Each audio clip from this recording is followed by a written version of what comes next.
Terceira epístola de João. E leemos, irmãos, do verso 1 até o verso 15, 15º. O presbítero ao amado Gaio, a quem eu amo na verdade. Amado, acima de tudo, faço votos por tua prosperidade e saúde, assim como é próspera a tua alma. Pois fiquei sobremodo alegre pela vinda de irmãos e pelo seu testemunho da tua verdade, como tu andas na verdade. Não tenho maior alegria do que esta, a de ouvir que meus filhos andam na verdade. Amado, procedes fielmente naquilo que praticas para com os irmãos, e isto fazes mesmo quando são estrangeiros, os quais perante a igreja deram testemunho do teu amor. Bem farás encaminhando-os em sua jornada por modo digno de Deus, pois por causa do nome foi que saíram, nada recebendo dos gentios. Portanto, devemos acolher esses irmãos para nos tornarmos cooperadores da verdade. Escrevi alguma coisa à igreja, mas Diótrefes, que gosta de exercer a primazia entre eles, não nos dá acolhida. Por isso, se eu for aí, far-lhe-ei lembradas as obras que ele pratica, proferindo contra nós palavras maliciosas. E não satisfeito com estas coisas, nem ele mesmo acolhe os irmãos, como impede os que querem recebê-los e os expulsa da igreja. Amado, não imites o que é mal, senão o que é bom. Aquele que pratica o bem procede de Deus. Aquele que pratica o mal jamais viu a Deus. Quanto a Demétrio, todos lhe dão testemunho até a própria verdade. E nós também damos testemunho. E sabes que o nosso testemunho é verdadeiro. Muitas coisas tinha que te escrever, todavia não quis fazê-lo com tinta e pena, pois em breve espero ver-te, então conversaremos de viva voz. A paz seja contigo. Os amigos te saúdam. Saúda os amigos, nome por nome. Oremos, pedindo a orientação de Deus na compreensão da sua palavra. Pai, guia-nos na compreensão da Escritura. Ilumina o nosso entendimento, de que à medida que nós passarmos pelo texto sagrado, Teu Espírito Santo engaje a nossa alma em diálogo santo, agradável a Ti, que a nossa alma, o nosso coração, a nossa mente sejam cativos à Tua palavra, que seja um momento, Senhor, de reflexão, de meditação, de percepção da Tua verdade em nosso coração. Guia-nos, pois, através da palavra que Tu mesmo inspiraste. É o que pedimos em nome de Jesus. Amém. Queridos, essa terceira carta de João foi escrita para resolver um problema peculiar do primeiro século da história da igreja cristã. E eu estou falando aqui do trabalho missionário. Naquela época nós não tínhamos, a igreja não tinha as facilidades que tem hoje para o envio de obreiros, para a manutenção de pessoal envolvido na plantação de igrejas e no trabalho missionário.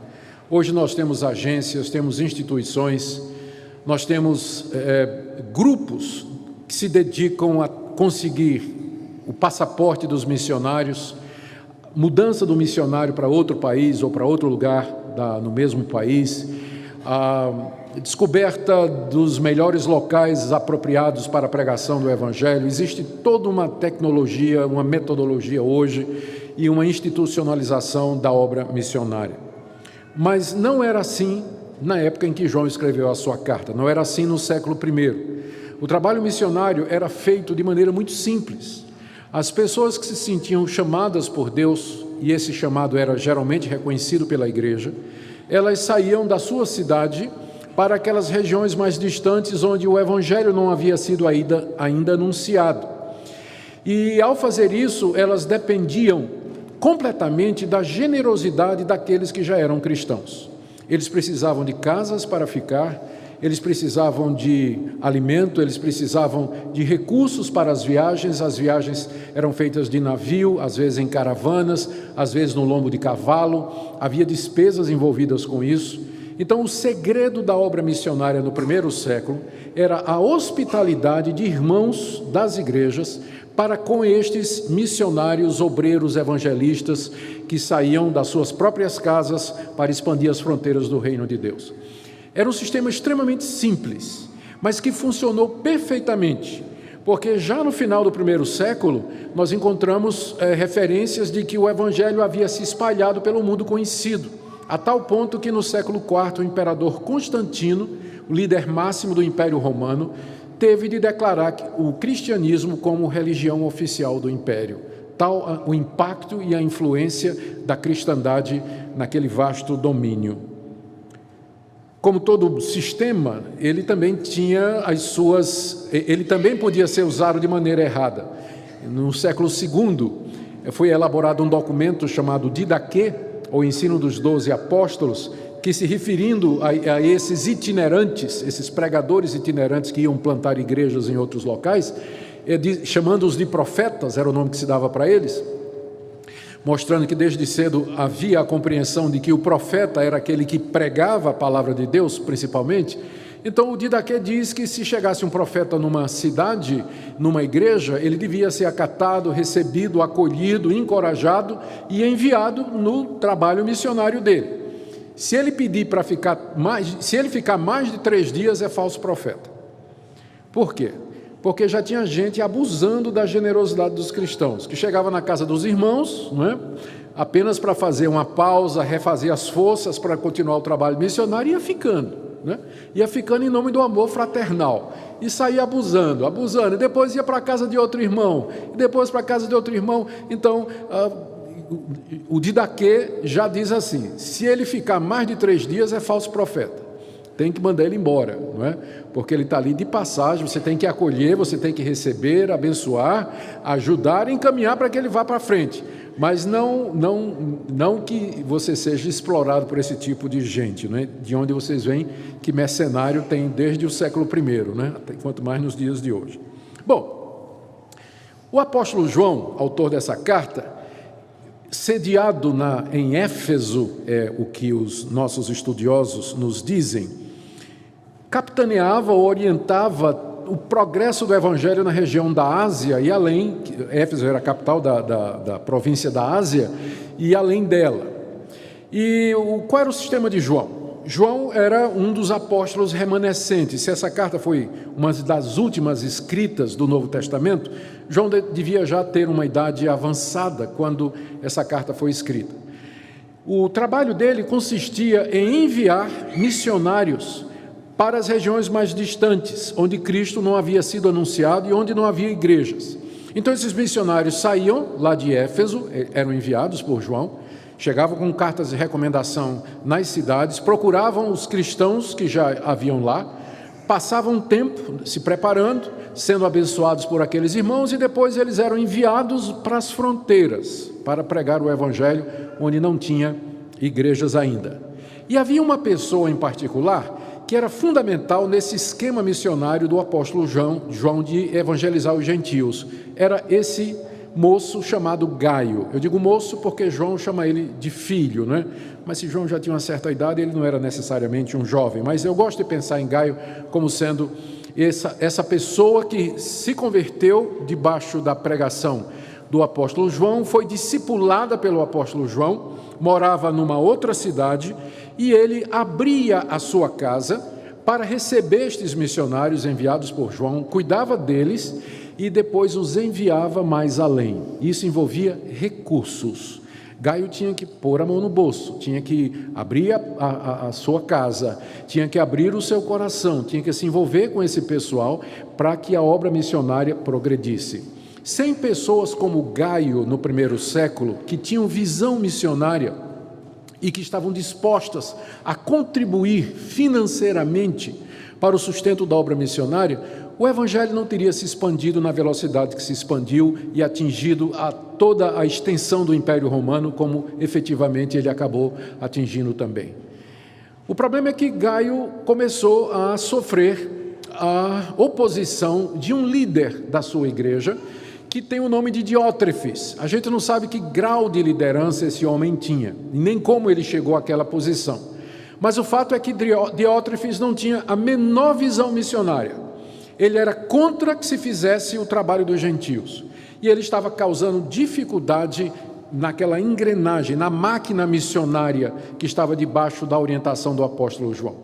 João já tinha escrito uma primeira carta, já tinha escrito uma Uma primeira carta à igreja, liderada por Diótrefes, da qual Gaio era membro, e nessa carta, então, essa carta provavelmente estava tratando desse assunto. A carta não teve efeito nenhum. O Diótrefes não queria nem dar acolhida ao que João estava falando, provavelmente engavetou a carta que João mandou, não queria nem tomar conhecimento. E o Diótrefes continuou a ser contra o trabalho missionário, a ponto de querer expulsar. Ele não somente não queria que os membros da igreja recebessem os missionários, mas ele ameaçava expulsar da igreja aqueles membros que dessem acolhida aos missionários enviados pelo apóstolo João. É quando, então, João recebe a visita de alguns desses missionários que estiveram na casa de Gaio, estiveram com Gaio. Eles voltam para Éfeso e falam com João e contam o que está acontecendo, dão testemunho a respeito de Gaio, e João, então, resolve escrever essa cartinha que nós temos aqui. A carta gira em torno de 3 pessoas. Na primeira parte, do verso 1 até o verso 8, João se dirige a Gaio com palavras de encorajamento, ora por ele e dá algumas orientações sobre como ele deveria proceder, continuando o seu trabalho, para que ele não perdesse o ânimo. Na segunda parte, de 9 a 11, João trata do Diótrefes, essa figura sinistra, que aparece aqui.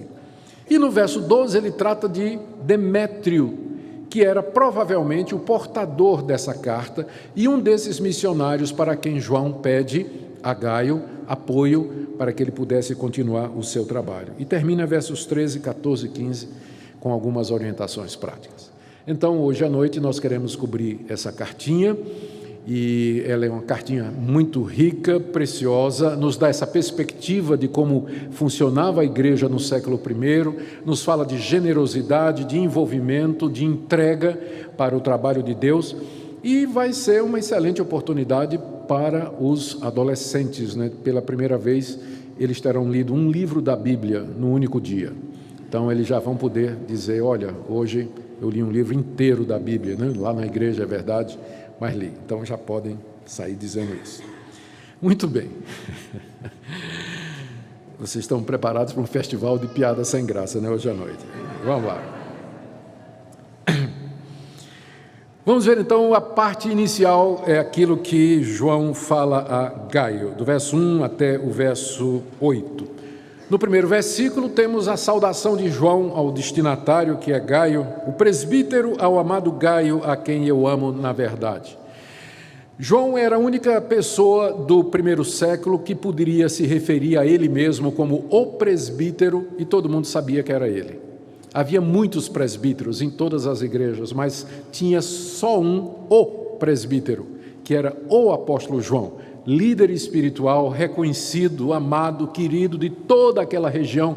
Ele podia se apresentar como sendo o presbítero na sua simplicidade, na sua humildade, mas todo mundo sabia que por detrás dessa autodesignação, o presbítero, estava a figura do apóstolo João, servo de Jesus Cristo, que andou com ele, o discípulo amado, pai de muitos, instrutor das igrejas, orientador, apóstolo, inspirado por Deus, era o presbítero. E ele escreve para o amado Gaio, que ele diz aqui que ama na verdade, a verdade aqui sendo o evangelho de Jesus Cristo e também a virtude da verdade. Aqui João está dizendo que esse amor que ele tem por Gaio, ele é baseado na verdade, ou seja, no fato de que tanto João como Gaio professam a mesma verdade, que é a base da verdadeira comunhão. É impressionante como isso funciona. Eu prego em viajo pelo Brasil todo, vou para o exterior também, e conheço gente e lá sou apresentado a pessoas que eu nunca tinha conhecido antes, nunca vi antes. E basta um pouquinho de tempo conversando e nós é como se fosse família. Por quê? Porque nós professamos a mesma verdade. Descubro que a pessoa é crente como eu, crê no mesmo evangelho, professa o mesmo Deus, segue ao mesmo Senhor Jesus Cristo, e eu me sinto muito mais próximo daquela pessoa do que com pessoas que eu conheço desde a minha juventude que não professam a mesma verdade que eu professo hoje. A verdade é a base do amor, e onde não houver profissão da mesma verdade, não pode haver comunhão e amor fraterno. Isso vale não somente em termos de igreja, mas vale também em termos de amizade e assim por diante. Mas a verdade é a base do amor fraterno. Por isso que nós não somos a favor do movimento ecumênico que pretende que todas as religiões se deveriam unir e dar um grande testemunho de fraternidade e de união ao mundo. Mas a gente só pode se unir com quem professa a mesma verdade. Se as verdades centrais do Evangelho são negadas, ali eu posso ter um amigo, mas jamais um irmão. E o amor fraterno, por quê? Porque o amor fraterno ele é baseado na confissão da mesma verdade evangélica. E sem essa verdade como base, não pode ter esse amor fraterno do tipo que João tem para com Gaio, presbítero ao amado Gaio, a quem eu amo na verdade. Não é que eu amo de verdade, mas eu amo na verdade. A verdade é a base para esse amor. No verso 2, ele ora por Gaio. Amado, faço votos, acima de tudo, faço votos por tua prosperidade e saúde, assim como é próspera a tua alma. Como vocês verificam, João faz votos por duas coisas. Fazer votos aqui é apenas uma maneira de dizer, eu peço a Deus duas coisas por você. A primeira coisa que João pedia a Deus por Gaio era prosperidade. João orava a Deus para que Deus desse prosperidade a Gaio. Por conta dos abusos cometidos pelas igrejas que adotam a teologia da prosperidade e que colocam a prosperidade material como sendo o dom maior ou a felicidade maior ou o alvo maior do cristão aqui, se constituindo, portanto, numa heresia, as igrejas históricas e reformadas, elas às vezes tendem a ir para o outro lado e não falar a respeito do assunto. Quando está correto a gente pedir a Deus prosperidade. Aqui você vê João orando por Gaio pela prosperidade dele. E a prosperidade aqui é prosperidade financeira, para que ele prospere materialmente, financeiramente, para que ele tenha recursos, para que ele tenha condições financeiras e bens. Não tem nada errado com isso. Nós pedirmos a Deus que Ele nos faça prosperar financeiramente e também orar para que os outros prosperem financeiramente. Eu sei que é mais fácil a gente orar para que a gente prospere financeiramente. E só por último a gente ora para que os outros prosperem financeiramente. Embora aqui, na verdade, João está pedindo pela prosperidade de Gaio. Ele quer que Deus abençoe Gaio para que Gaio seja próspero. É claro que a prosperidade é uma coisa que Deus dá a quem Ele deseja. Algumas pessoas são extremamente fiéis, tementes a Deus, andam nos caminhos de Deus, mas Deus não lhes dá prosperidade financeira aqui nesse mundo. Em compensação, você encontra ímpios, você encontra pessoas que não temem a Deus, que não têm fé, que quebram os mandamentos de Deus abertamente, publicamente, e contudo, eles são prósperos financeiramente. A prosperidade não é um sinal do favor de Deus, e Deus então a dá quando deseja. Então, não é errado nós orarmos para que os irmãos sejam prósperos. Segunda coisa que João ora por Gaio, ainda no verso 2, é pela saúde de Gaio. Mais uma vez, é a mesma coisa. Porque existem uns charlatões, falsos profetas, fazendo falsos milagres lá fora e abusando da oração nesse sentido. Às vezes as igrejas reformadas vão para o outro lado e não oramos pelos doentes. Nós não pedimos que Deus nos cure. Nós não pedimos que Ele nos liberte dos males físicos que nos acometem aqui nesse mundo.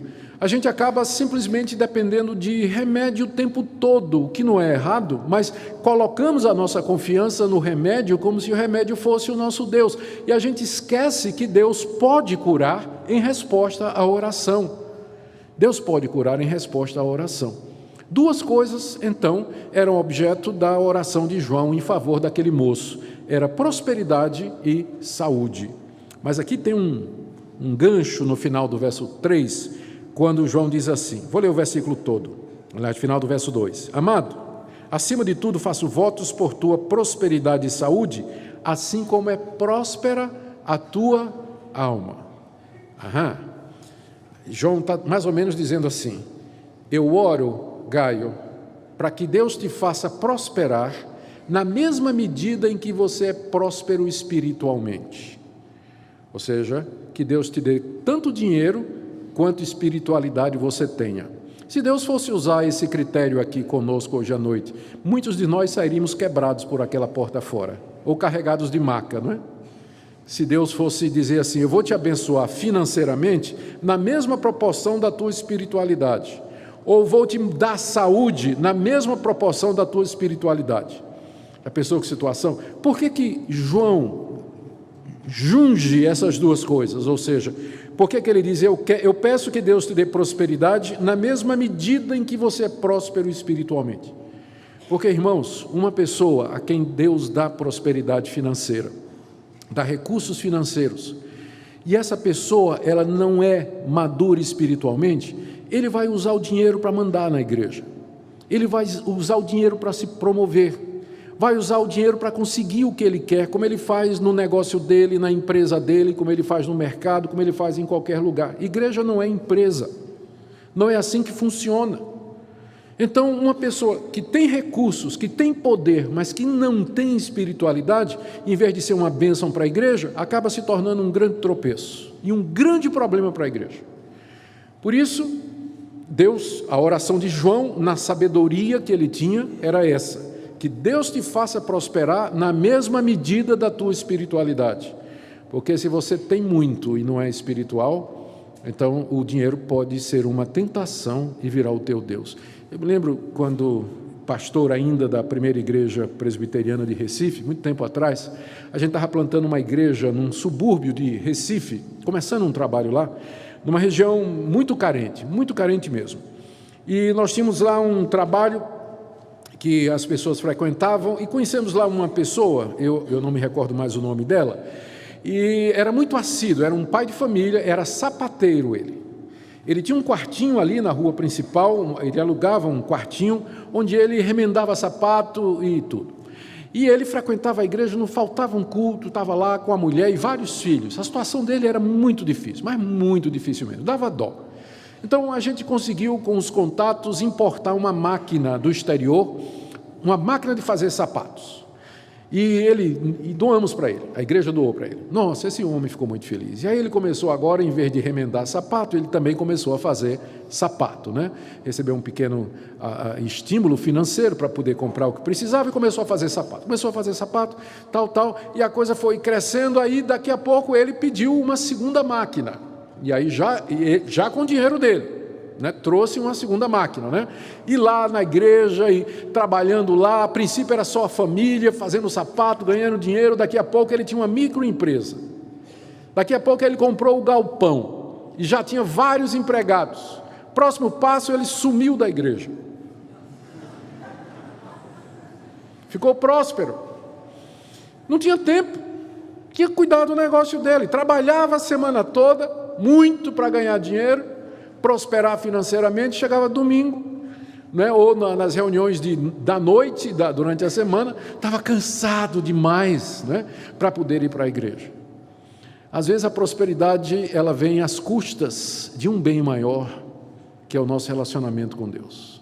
Por isso que João, quando ora por prosperidade, ele diz: eu quero que você seja próspero, Gaio, mas que venha na mesma medida ou altura da tua espiritualidade. Altura da tua espiritualidade, porque senão o dinheiro com facilidade se torna o Deus da nossa vida. Dos versos 3 até 4, João encoraja Gaio, reportando o bom testemunho que recebeu de irmãos que vieram de lá. O que aconteceu? Esses missionários estiveram na casa de Gaio, lá na igreja de Gaio, foram muito bem recebidos por Gaio, realizaram a sua missão, o seu trabalho de pregação, e voltaram para a base que era Éfeso. Chegando lá, eles, diante da igreja, deram testemunho de como Gaio os recebeu, abençoou, ajudou, investiu, encaminhou para que eles pudessem fazer o trabalho missionário. Se não tivesse Gaio, o trabalho missionário naquela região não teria acontecido. Versos 3 e 4. Fiquei sobremodo alegre pela vinda de irmãos, esses irmãos aqui são os missionários, e pelo seu testemunho da tua verdade, como tu andas na verdade. Esses irmãos vieram de volta e deram testemunho de que Gaio não somente falava ou declarava ou professava a verdade, mas ele andava na verdade, ele praticava o evangelho. E João, no verso 4, diz que não tem maior alegria do que ouvir uma coisa dessas. E, gente, é verdade, eu confesso, eu viajo, E de repente eu encontro um pastor, amigo meu, que diz: olha, você sabe aquele casal lá da sua igreja de Goiânia? Eu conheço. Olha, eles vieram passar o fim de semana aqui. Que casal maravilhoso, que gente boa, pessoal crente, dava para ver mesmo, pessoal comprometido. Parabéns, pastor. Amém, muito obrigado, né? Agradeço. É tão bom quando um pastor ouve isso, né? É tão bom quando João ouviu o testemunho daqueles missionários dizendo: olha, Gaio, teu filho, sensacional, homem de Deus, o coração dele está na obra, não só o coração, o bolso também está na obra, nos acolheu e nos abençoou. E João disse que ele não tem uma maior alegria do que essa, e eu confesso, essa é a alegria de todo pastor, quando ele ouve elogios às suas ovelhas. Nossa, o pastor está no céu quando ouve. Também é verdade o contrário, né? Quando ele ouve coisa ruim a respeito das ovelhas, então ele não dorme de noite, não é? Angustiado e preocupado com tudo isso. Mas a alegria de ouvir que os filhos andam na verdade não tem maior, diz João no verso 4. No verso 5, ainda até o verso 6, metade do verso 6, ele elogia Gaio, como que para encorajar o trabalho que Gaio faz. Verso 5, amado, tu procedes fielmente naquilo que praticas para com os irmãos.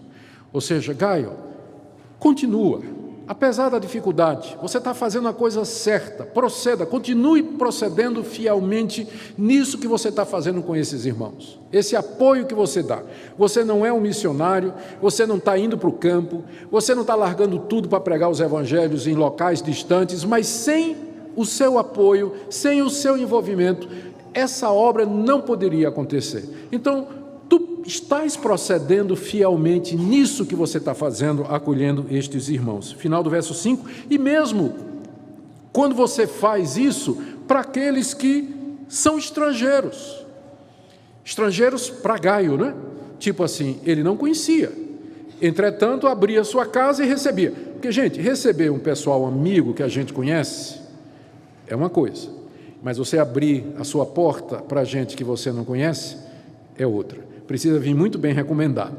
Quando eu era jovem, né, criança, eu tive o privilégio de crescer numa igreja que o pastor tinha uma visão missionária muito grande. Era uma igreja que era muito envolvida com missões. E quando o pastor anunciava que estava chegando missionários que estavam vindo de outros países para passar um tempo em Recife, lá onde nós estávamos, para depois irem para o interior, fazer uma viagem missionária, ou então plantar uma igreja, quanto tempo custasse no interior, a igreja ficava em festa. Era uma briga para a gente receber os missionários.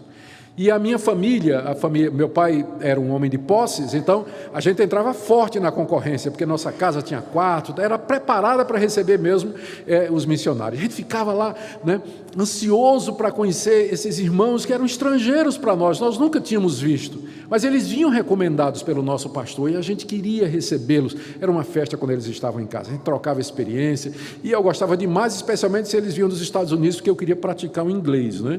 Só por isso, queria praticar o inglês com eles. E era maravilhoso. Gaio fazia isso. João mandava os missionários, Gaio acolhia até mesmo aqueles que eram estrangeiros, que Gaio não conhecia. Tal a visão, o amor e o compromisso desse irmão.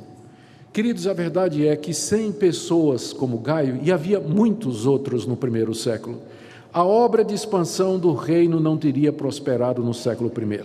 Não tinha como o evangelho ir para frente, não tinha internet, não tinha literatura disponível, não tinha correio como nós temos hoje, não tinha recursos que nós temos hoje. Então, tudo dependia do envolvimento dos crentes, da generosidade, da abertura de coração e da visão dos crentes com respeito à obra missionária, senão ela não iria para frente.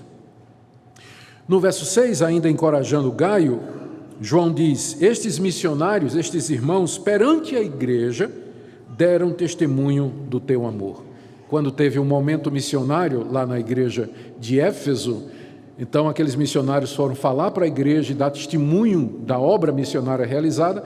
Eu imagino que eles simplesmente deram, como João diz aqui, eles deram testemunho perante a igreja do teu amor. É como se ele dissesse assim: irmãos, a obra foi realizada, nós fomos até lá os limites do Império Germânico, saiu do Império Romano, fomos lá entre os bretões, anunciar o Evangelho, mas só foi possível porque naquela cidade ali que é básica, que fica na entrada lá daquela região inóspita, tinha um rapaz, um homem chamado Gaio, que ele nos acolheu, nos abençoou, deu recursos, investiu financeiramente para que a gente pudesse seguir adiante. Nós fizemos o trabalho, mas se não fosse Gaio, nós não poderíamos ter feito. O amor dele por nós e pela obra missionária é uma coisa impressionante. Que coisa boa, não é? 5 e 6. Metade do verso 6 até o final, João agora dá uma orientação a Gaio. Não é que ele já não fazia isso, Gaio, mas é que como se João quisesse reforçar, assegurar Gaio do que é que ele deveria fazer nesse processo missionário. Metade do verso 6. Bem farás, encaminhando-os em sua jornada por modo digno de Deus. Gaio, você vai fazer bem em encaminhar esse pessoal na sua jornada missionária, na sua peregrinação, na sua viagem. Você fará bem em acolhê-los, enviá-los, abençoá-los. Você mesmo não vai, você mesmo está largando tudo para ir na fronteira, mas você vai fazer o mesmo bem se você apoiar aqueles que vão.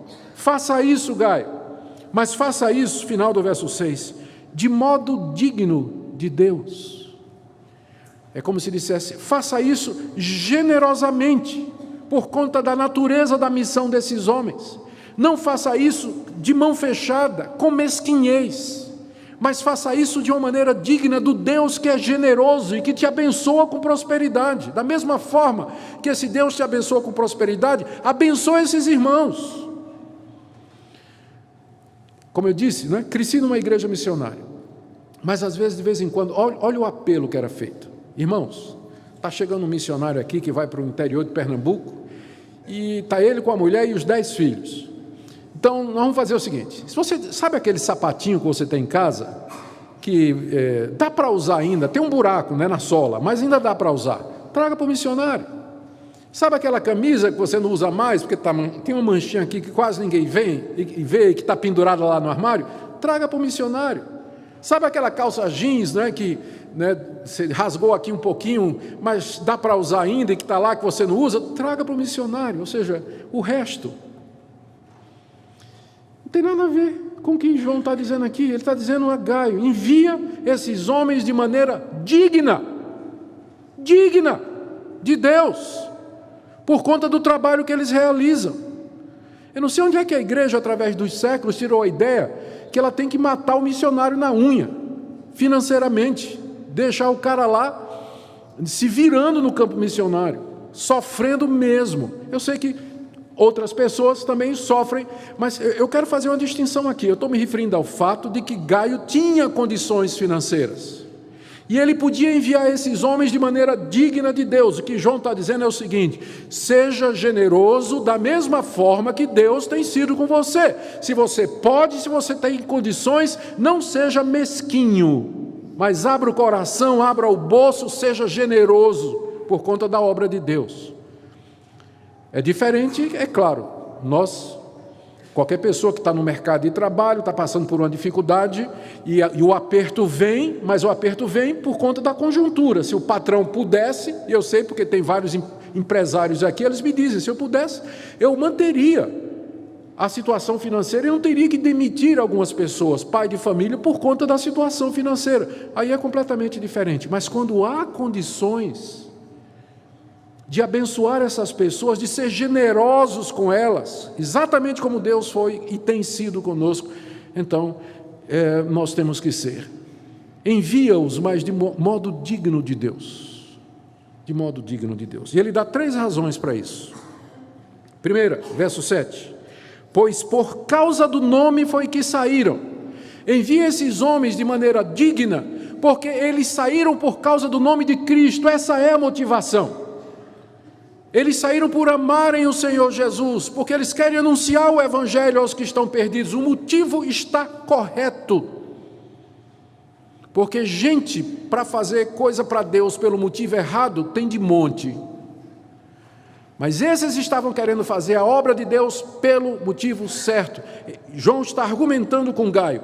manda esse pessoal de maneira digna de Deus, Gaio, porque eles saíram por conta do nome de Jesus. Foi por isso que eles largaram a sua casa, largaram o que tinham e se dedicaram a esse trabalho. Segunda razão, nada recebendo dos gentios, final do verso 7. Eles não impuseram assim do tipo, eu vou, mas eu cobro tanto. Eu vou, mas eu vou por tanto. Eu vou, mas cada pregação minha custa tanto. Eu vou, mas... Não. Eles não quiseram receber nada dos gentios. Eles não foram com propósitos mercenários. Não foram para enriquecer, fazer um pé de meia. Ou seja, a motivação está correta, mais uma vez. Eles saíram por conta do nome de Cristo. Não foi com olho em uma maneira de ganhar a vida. Porque às vezes pode acontecer isso, a pessoa não dá para mais nada e resolve ser missionário ou pastor. Né? Porque o negócio, eu tenho que ganhar vida, né? Então ele acha que vida de pastor é vida boa. Aí resolve, não, eu vou ser pastor, que aí está seguro. Eu tenho uma má notícia para você, mas eu não vou contar hoje à noite. Bom, terceira razão. Verso 8. Devemos acolher estes irmãos, Gaio, e o acolher aqui já sabemos o que é que significa, para nos tornarmos cooperadores da verdade. Essa é a terceira razão pela qual Gaio deveria enviar estes irmãos de modo digno de Deus. Primeiro, que eles saíram por causa do nome. Segundo, eles não saíram pedindo salário. E terceiro, nós devemos fazer isso para nos tornarmos cooperadores da verdade. Você não está indo pregar o Evangelho lá fora. Você não está dedicando sua vida ao estudo e à preparação para ajudar as pessoas espiritualmente. Você não está renunciando a tantas outras oportunidades na vida de ser próspero financeiramente para se dedicar ao trabalho de Deus nas demais ou nas muitas áreas que existem. Mas você pode se tornar cooperador da verdade. A verdade aqui é o Evangelho. E tornar-se cooperador da verdade significa que você pode contribuir para que a verdade do Evangelho se espalhe, fazendo o que Gaio fez. Amando o trabalho missionário, tendo visão e investindo generosamente de maneira digna de Deus. Porque se não for assim, o trabalho missionário, a obra de Deus, a vida da igreja, ela também não funciona. Bom, agora vamos para o verso 9, 10 e 11, onde João foca agora na figura de Diótrefes. No verso 9, João reclama de Gaio, ou explica a Gaio, por que ele pretende fazer uma visita à igreja. Esse é um dos objetivos da carta. A carta foi escrita a Gaio para encorajá-lo, orientá-lo, dar instrução e preparar uma visita de João para a igreja. João resolve visitar a igreja, pelo que o líder da igreja, a gente não sabe qual era a posição que ele tomava, ou que exercia, mas ele tinha uma atitude muito contrária ao que estava sendo feito pelo Gaio. Verso 9, escrevi alguma coisa à igreja. A igreja aqui é a igreja de Diótrefes, onde Gaio era membro. Mas Diótrefes, que gosta de exercer a primazia entre eles, não nos dá acolhida. Início do verso 10, por isso, se eu for aí, far-lhe-ei lembrar das obras que ele pratica, proferindo contra nós palavras maliciosas. João já tinha tido conhecimento de que na igreja de Gaio havia subido um líder que era contra o trabalho que Gaio estava fazendo e contra o trabalho missionário em geral. Está dizendo aqui no final do verso 10, olha só, que ele não acolhe os irmãos, o Diótrefes, ele não acolhia os irmãos, ao contrário de Gaio, e impede os que querem receber estes irmãos e até os expulsa da igreja. Talvez esse homem, a gente não sabe como ele alcançou o poder naquela igreja, mas ele fala, João fala como se o Diótrefes de fato tivesse essa autoridade, essa capacidade de impedir, inclusive, que Gaio recebesse esses irmãos, a ponto de expelir, expulsar, excomungar da igreja.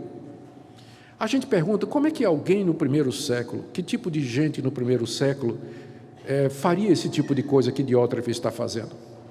Então, os nossos estudiosos, eles sugerem algumas opções. A que eu acho menos complicada é a seguinte. Esse Diótrefes era provavelmente um judeu convertido ao cristianismo e que continuou, apesar da conversão ao cristianismo, ele continuou a acreditar que o evangelho era somente para os judeus. A gente chama esse tipo de gente, que aparece no Novo Testamento, de judaizante. Eles achavam que os gentios tinham que se tornar judeus para poder serem salvos. A gente encontra esse pessoal perseguindo o apóstolo Paulo na região da Galácia. A gente encontra esse pessoal em Atos 11, questionando Pedro, quando Pedro prega o evangelho a Cornélio, um gentil. A gente encontra esse pessoal em Atos 15, no concílio de Jerusalém, quando há uma discussão sobre em que base os gentios serão aceitos na igreja. Esse pessoal estava em todo lugar no primeiro século. Então, se Diótrefes era um judaizante, não é de estranhar que ele era contra o trabalho que João estava fazendo, que era mandar missionários para os gentios, pregar o evangelho além das fronteiras de Israel. Então, quando ele se viu no poder, ele imediatamente começou a impedir aquele trabalho, como se dissesse, pode ir para o que for, mas na minha igreja não. Na minha igreja nós não vamos receber missionário. E quem receber eu vou botar para fora. Vou expulsar da igreja quem acolheu os missionários, né? Leia-se Gaio. Esse Gaio era, como a gente entende que era, daquela região ou daquela igreja mesmo. Então, era isso que o Diótrefes estava fazendo.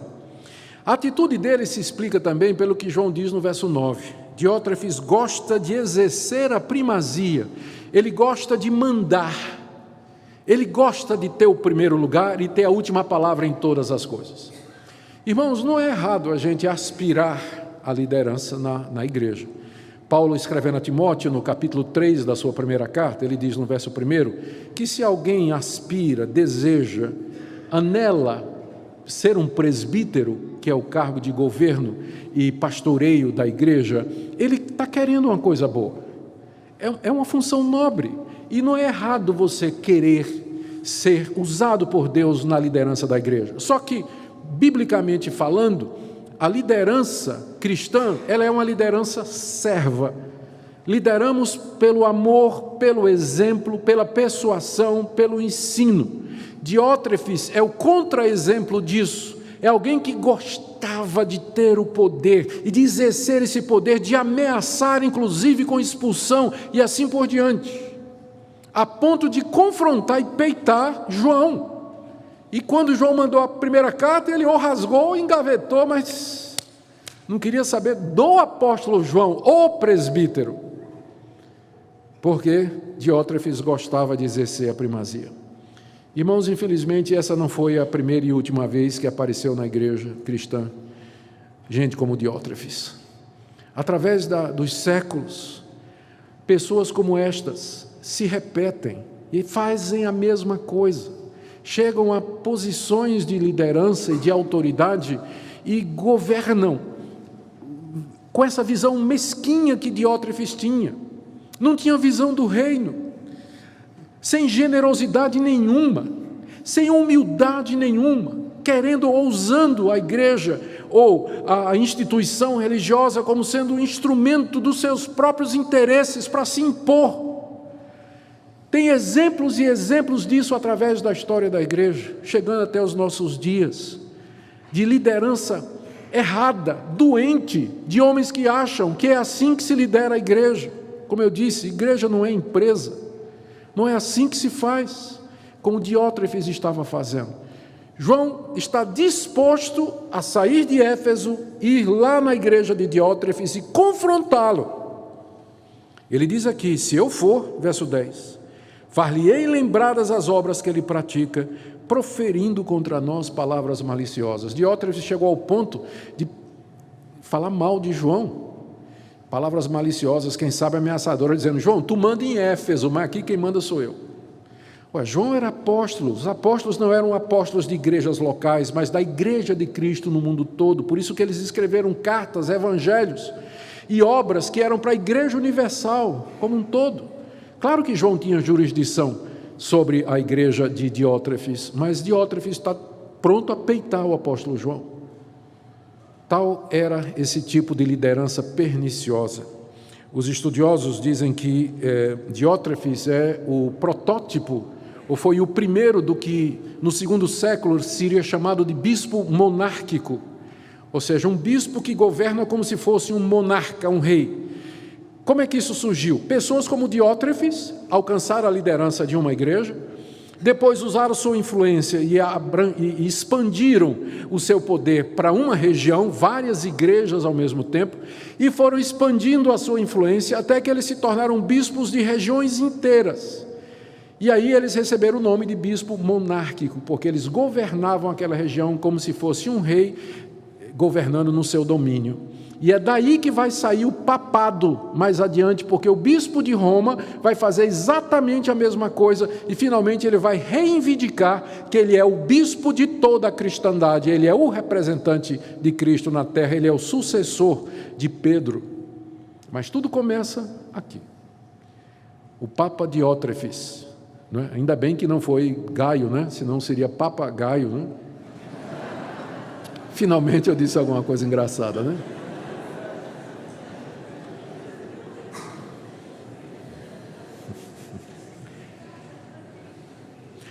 Você sabe que isso é estratégico, né? Um pouco de humor, assim, alivia um pouco da tensão, né? E aí você renova um pouquinho, aí já está pronto para mais uma dose de tensão, né? À medida que a palavra vai sendo exposta. Bem, olha o que João diz no verso 11 com respeito a Diótrefes. Ele agora se vira para Gaio e diz: amado Gaio, não imites o que é mal, não imite esse homem Gaio, porque líderes como esse, eles são uma praga para a igreja, eles trazem mal para a igreja, não imite homens assim. É por isso que não é uma coisa de pequeno porte, quando você vê líderes maus como Diótrefes à frente da igreja. A nossa juventude, os adolescentes, as crianças, os membros em geral, olham para aquele tipo de liderança e eles têm ideias erradas do que é o Evangelho, de quem é o nosso Senhor Jesus e da maneira como o Senhor Jesus governa a igreja. Amado, não imites o exemplo de Diótrefes, ao contrário, imite o que é bom, liderança saudável. Aquele que pratica o bem procede de Deus, e aqui ele está se referindo à boa liderança. Mas aquele que pratica o mal jamais viu a Deus. Será que o apóstolo João está aqui sugerindo que Diótrefes não era convertido? Aquele que pratica o mal jamais viu a Deus. A quem João está se referindo no contexto, a não ser a Diótrefes? E aqui nós somos colocados diante de uma verdade aterradora. Se Diótrefes nunca tinha visto a Deus, então como é possível que uma pessoa galgue os degraus de uma instituição religiosa até chegar no seu topo, sem nunca ter visto a Deus? Um falso convertido, nunca nasceu de novo. Meus irmãos, é perfeitamente possível. Religião é uma coisa fácil de imitar. O nosso jargão, abrir a Bíblia, cantar nossos hinos, os cacoetes evangélicos, é fácil imitar a maneira de vestir dos evangélicos, apesar de que hoje já não tem mais diferença, né? Mas a maneira de ser evangélica é fácil imitar. É fácil imitar piedade, é fácil fingir que você é piedoso, que você é espiritual. Os fariseus eram mestres em fazer isso. Pareciam aos homens que eram pessoas piedosas, tementes a Deus, mas por dentro eram sepulturas cheias de ossos de mortos. E esses homens vão galgando. Eu não tenho receio de dizer o que eu vou dizer. Da mesma forma que a gente diz que no hall de membro de qualquer igreja tem gente que foi batizada, fez profissão de fé, inclusive participativamente da igreja, dá o dízimo, das ofertas e tudo mais, tem gente que não é convertida. Da mesma forma a gente pode dizer que entre a liderança da igreja, entre pastores, presbíteros, diáconos, professor de escola dominical, pode ter gente que não é crente, que nunca viu a Deus. Isso pode explicar por que essas pessoas são problemáticas, como Diótrefes. Cedo ou tarde, o nunca ter visto a Deus vai brotar. Pelos seus frutos conhecereis. Ninguém pode enganar todo mundo o tempo todo. Uma hora brota, mas enquanto não brota, ele está sendo como Diótrefes, um empecilho, a pedra de tropeço para a obra de Deus. Veja que diferença de Diótrefes para Gaio. E esse é o ponto da carta. a comparação da generosidade, do envolvimento de Gaio com a mesquinhez, a visão estreita que esse homem que estava como líder da igreja tinha. Ainda bem que a gente pode terminar no verso 12 com Demétrio. É um verso só. Quanto a Demétrio, Gaio, que é quem está levando essa carta, todos lhe dão testemunho. Todos os irmãos conhecem o Demétrio, dizem que ele é um homem de Deus, é chamado para a obra missionária. Até a própria verdade que ele professa a verdade, ele pratica a verdade, todo mundo sabe disso. E nós também, Gaio, eu, João, dou testemunho de que ele é um homem de Deus.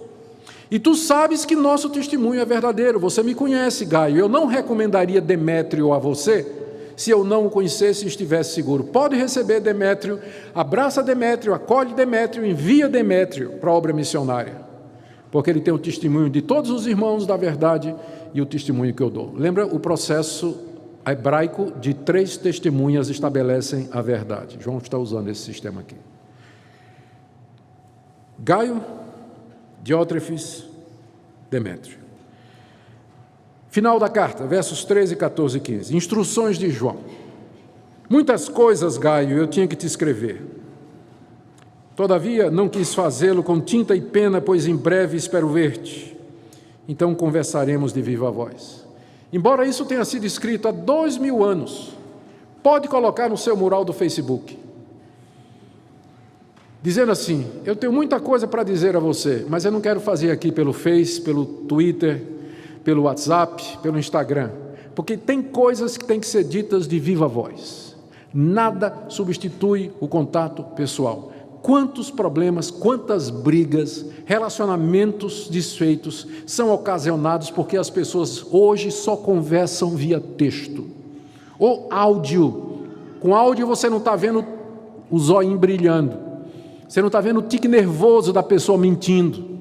Comunicação é um processo complexo que envolve visão, audição, eu ia dizer paladar, mas não, olfato e tato. É um processo complexo, comunicação. E hoje a gente, tem gente que resolve ser crente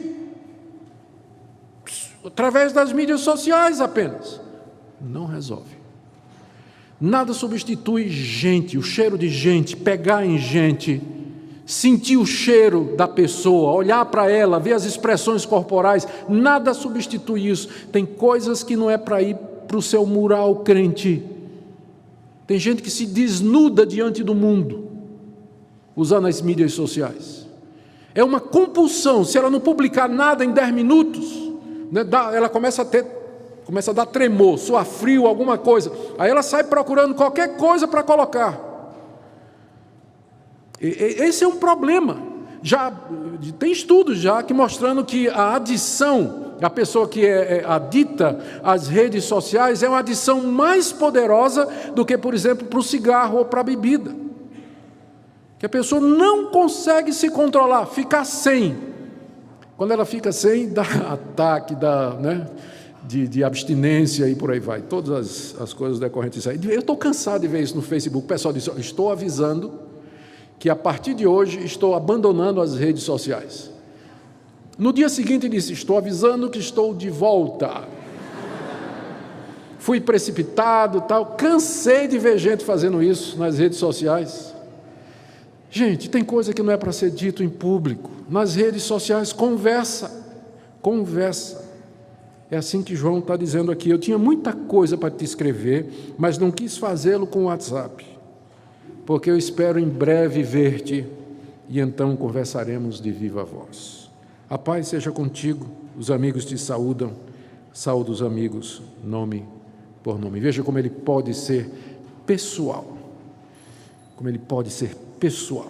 apesar de ser o presbítero, o grande apóstolo João, mas ele diz: saúda os irmãos e os amigos pelo nome.